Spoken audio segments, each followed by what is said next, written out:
Hi everyone, welcome back. This is Nikki. I'm coming on here today to share with you all how I make my country style ribs. We're going to smother them today. So here's the fruit items that I'm using to season up the meat. I already washed the meat, washed it and dried the meat, and I got it sitting here waiting on the seasonings. So here's some of the seasonings that I use.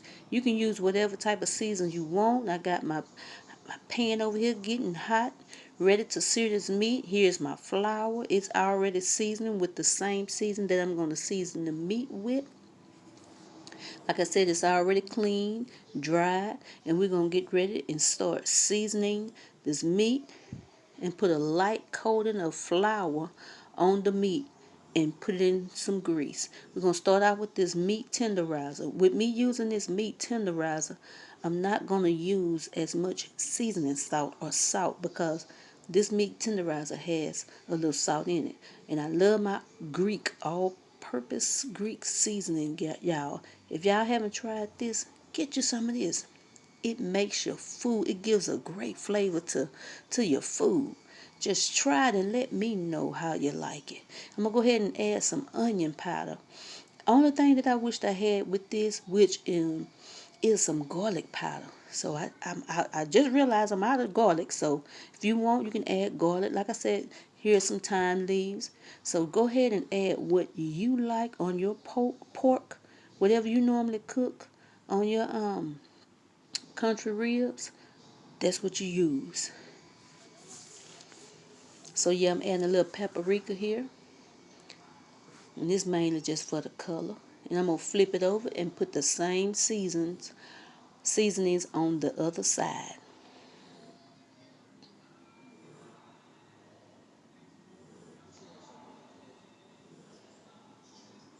So guys, like I said, I'm going to go ahead and season this.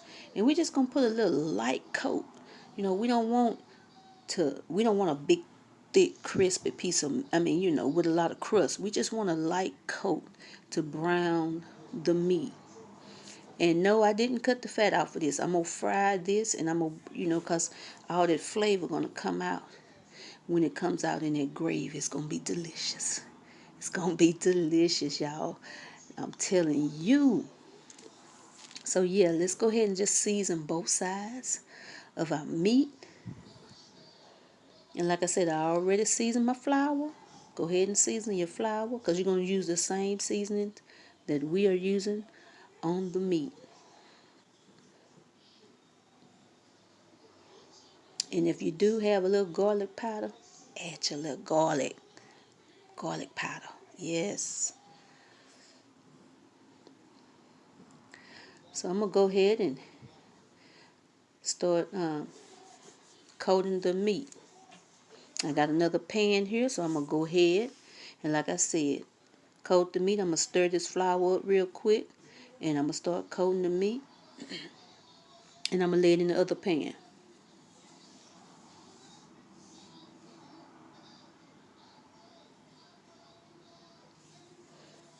Stir that stir that season all up in that flour, and then we just going to lightly coat this meat. Just lightly coat and shake all the excess flour off of it. You don't want a clunk of flour on it. Just shake it out, shake it off, shake it, shake it, shake it. Shake it off. And then we're going to just lay it over there until we get all of them coated. And then I'm going to go ahead and, like I said, coat all of these here. And then I'll be back, guys.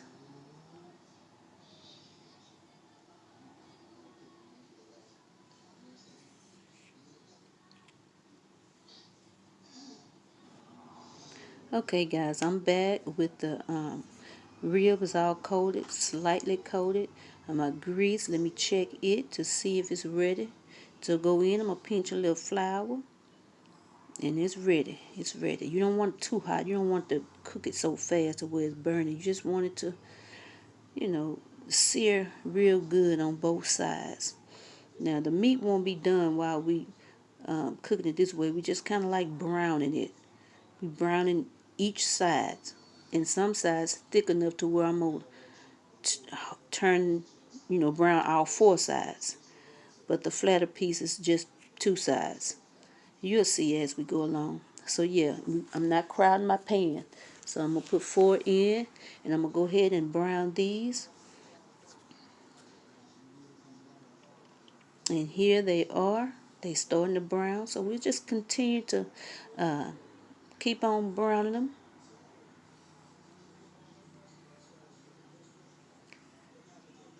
Yep, these here, about done, about ready to come out. So I'm going to go ahead and get ready to take these out.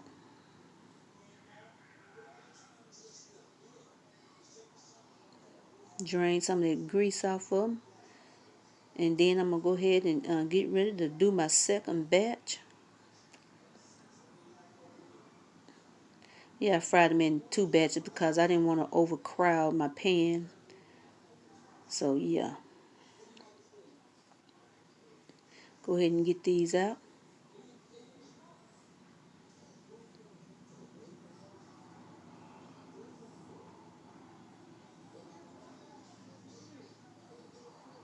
That meat looks delicious, even though it's not all the way done yet. We can't eat it right now, but it looks good. Yeah, we're going to go ahead and put that to the side. So this is the grease after I have fried both batches of meat. And so what I'm about to do now is go ahead and drain some of this grease because it's too much. I don't need this much. So here is when I have drained some of that grease off of there. Now I'm going to go ahead and saute my vegetables. So I'm going to go ahead and put my onions in there. Onions and bell peppers. And I'm going to wait till the last little minute. I'm going to add my little garlic. Because you already know why. We don't want our garlic to burn. Nope, we don't want it to burn. So we're going to go ahead and saute these onions. And then I'm going to go ahead and throw my bell peppers in there.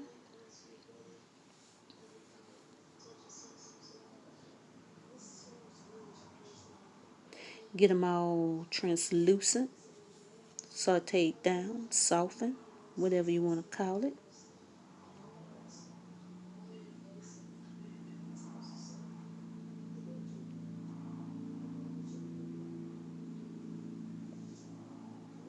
Yeah, it don't take that long. Just a couple of minutes. Just go ahead and yeah, soften it, soften it. I'm going to put my soften it, soften it. Cook, cook, cook. And what we're going to do now, go ahead and pour our garlic in there.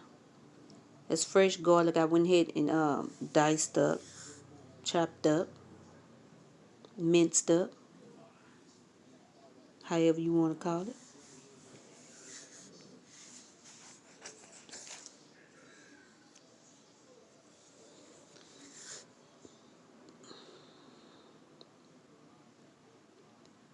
Get this stirred up.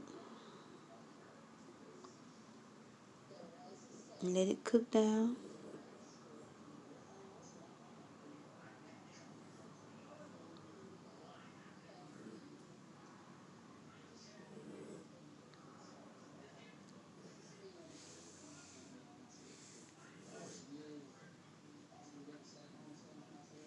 Because it's done. So I'm going to go ahead and get ready to start taking. I'm going to take my vegetables out of here and put it in another little dish until I make my roux, and then I'll add everything back together. So what I'm going to do now is just go ahead and take these out. Because like I said, I don't want that garlic to burn, honey. We don't want that to burn. We don't want no burnt taste in gravy. So we're going to go ahead and take this out.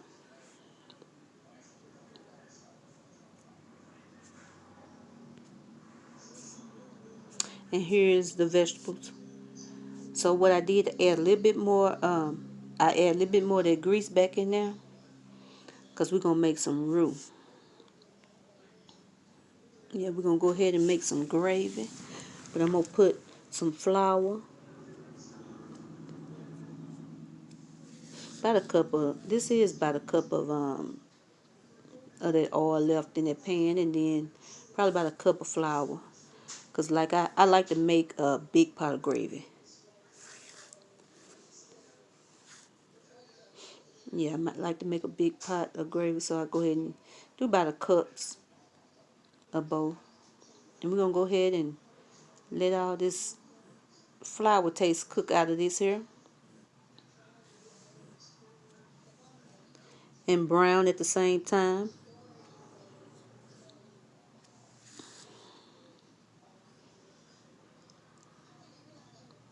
Just keep stirring it so it won't stick to the bottom and it won't burn. You do not want this to burn, because if you let it burn, you're going to have to start over. So we don't want to do that. So just keep on stirring it, stirring it, stirring it,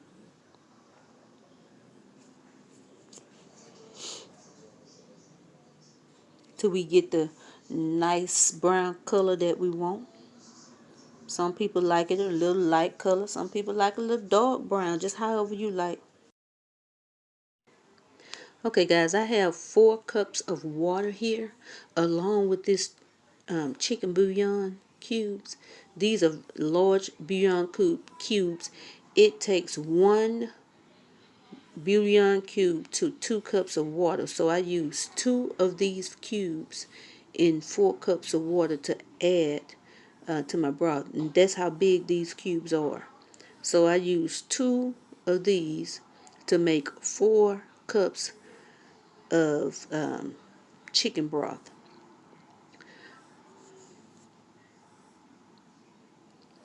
Okay, so what I have here, I got my brownings here. My gravy, my roux is browning.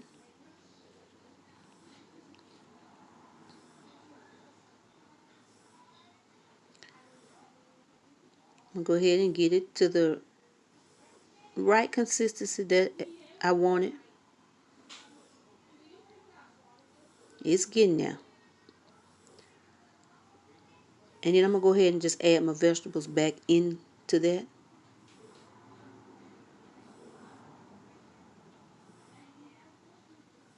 Stir that all up good.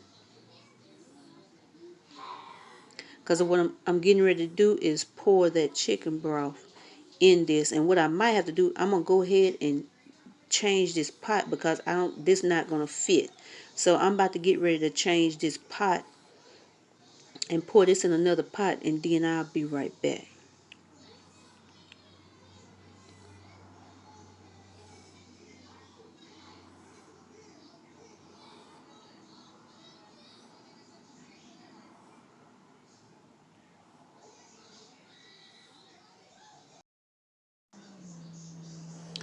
Okay, so here I poured it in another container, and you see that brownness of that roux. Yeah, so that's what you're looking for. So I'm gonna go ahead and pour this chicken broth in here. Just gonna slowly pour it in.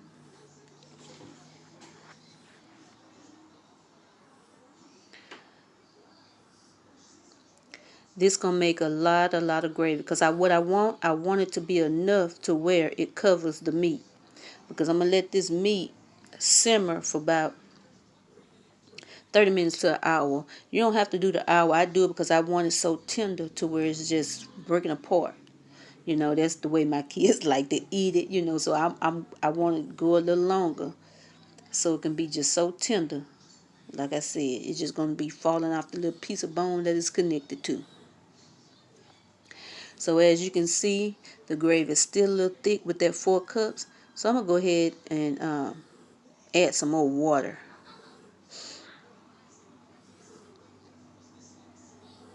You can add water. You can add more chicken broth. But I'm just gonna go ahead and add water this time.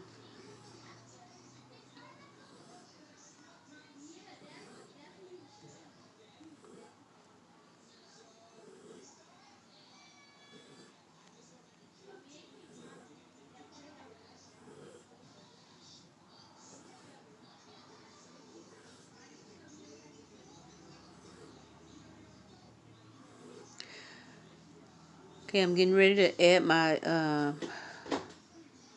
think I'm gonna add about 4 more cups of water. So this measuring cup is about 4 cups. So yeah, I'm gonna slowly add it in there. You'll be able to tell, because once it starts loosening up, that's how you want it, because it's gonna get thick it's going to get back thicker when you put your meat in there and let it simmer. So it's going to get back thicker. I mean thick. So yeah, just stir that up real good. And at this point, it's a good time you can taste it and see what it tastes like and add a little bit more seasoning if you want. So what I'm going to do, I'm going to go ahead and add some all-purpose Greek seasoning. Cavender's all-purpose Greek seasoning. This seasoning is good for meat, gravies, whatever you like to use it for, it's good for it.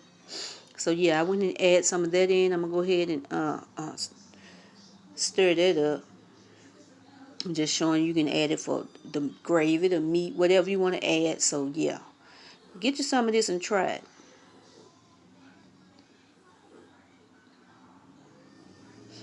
I'm just getting the gravy ready to get ready to put my meat in there.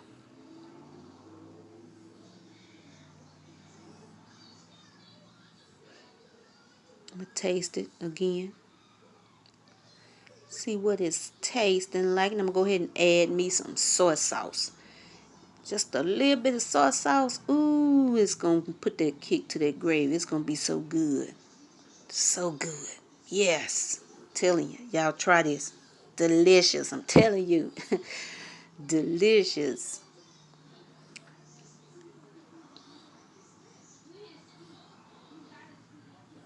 You can add a little Worcester sauce too if you have some. I didn't have any.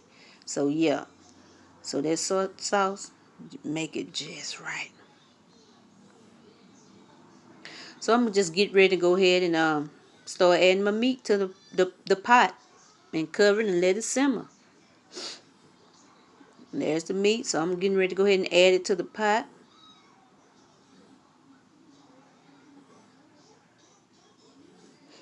What I want to do is put the bigger pieces on the bottom.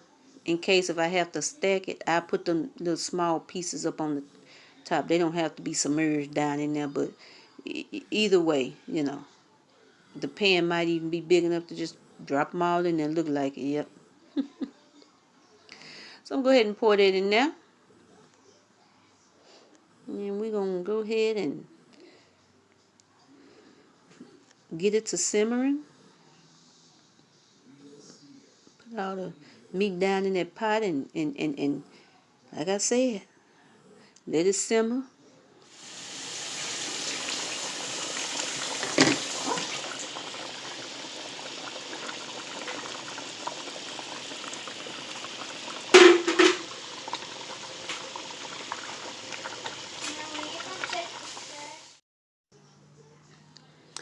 Okay, this is about an hour after simmering. And as you can see, the meat is so tender. You touch it, it's falling off the little bone that it's on. Look at it, just tender, juicy, delicious. Okay guys, I'm going to go ahead and get these plates fixed up and I'll be right back.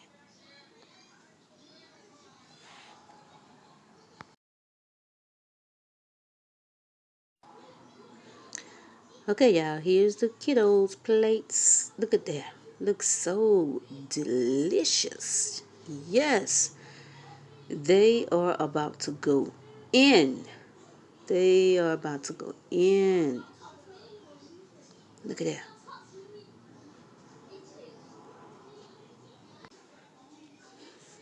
Okay, the kids got their plate, and when they took a bite out of there, I told them, I said, I should have caught you on camera with that. But guys, look at this meat. So tender and juicy. Yes, look at that. And it was delicious. It was delicious. Delicious, delicious, delicious. Look at that. So tender and juicy. Guys, I thank y'all for sticking here with me through this meal. If you tried, leave me a comment down below and let me know how you like it. Talk to you later.